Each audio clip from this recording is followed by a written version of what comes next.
So if you didn't see my post over on Instagram, my fiance and I finally found a home. We spent the better part of a year looking at dozens of houses, going through the same process of putting in offers, getting outbid, or going and taking a look at a house only to find out that it was an absolute disaster and we didn't have the budget to renovate the whole thing. On our ride to this very house, we said if we don't like this house or the other one we were looking at that day, we were gonna take a break because we could not deal with the roller coaster of emotions anymore. When we got here to this particular house, we walked through the whole thing, we did the whole tour with our real estate agent and their real estate agent, and honestly, we almost didn't even put an offer in because we thought the house was gonna go way over asking price and that it was too nice, and we didn't wanna go through that whole vicious cycle again, as I'm sure anybody that's looking for a home right now, unless they have a ton of money, is going through.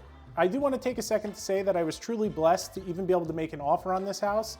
And I have to say, I don't normally talk about money on here, but if you are in the position that you're starting to look for a house and you're going through the motions, try and save as much money as you possibly can. I know it sounds obvious, but even being able to bid a little bit over what the asking price is, having a little bit more down payment makes a big difference. I know it shouldn't, maybe you'll get qualified for a big loan and you could bid over, but buyers look at the down payment. I don't know why, maybe it's just because your loan is considered, I guess, more secure if you have a larger down payment, and it's easier to get a loan if you're not going toward the max of whatever your loan is.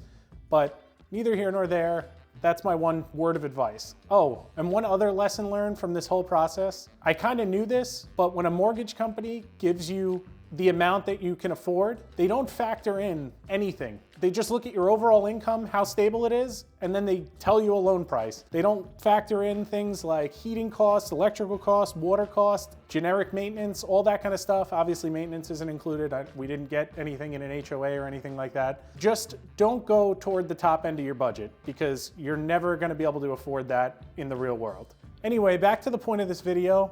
After putting the offer in, we went through one round of negotiations, and needless to say, we ended up with the house.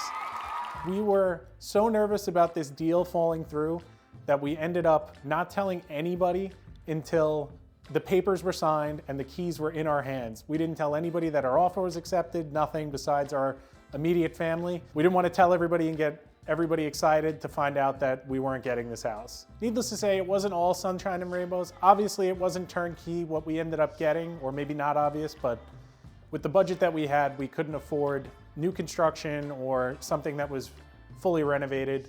So we ended up with a 1940s Cape. Although some of it has been touched up and some upgrades have been done to it over the years, there was a lot of shoddy work done also. So we ended up having to do a decent amount of renovations. I do plan on putting together a little compilation once we're actually in this house.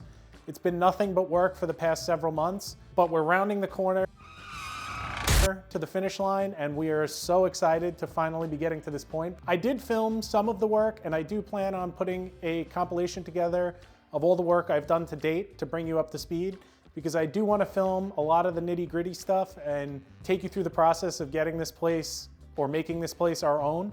Up until now, it's just been an absolute jam trying to get everything done so we could finally move in. We aren't in yet, unfortunately, but soon enough, we'll be getting in here. It's taken a little longer than we thought, or a lot longer than we thought, but we're still excited that we finally got this house. The process of renovating it has been a lot better than the process of looking for it. And I know that sounds crazy to say, but wrapping this video up, I just wanted to give you guys an update of where we're at and what I've been up to. I know I've been not posting as much on Instagram and on YouTube, but I hope to get back to posting a lot more regular content pretty soon here. I actually have a video coming out later this week of the first shop upgrade. I know I've been talking about the house a lot, but there is a 2-car garage detached that we're gonna turn into a great little workshop and YouTube studio, and I'm really looking forward to that part. I also want to say I've appreciated all the support. You guys have been emailing me about plans that I've been trying to send back to you. If I maybe missed you or I'm a little bit delayed, I'm trying next round of plans. I'm going to put on a Google Drive and you guys can just download them yourselves and you don't have to wait for me to respond.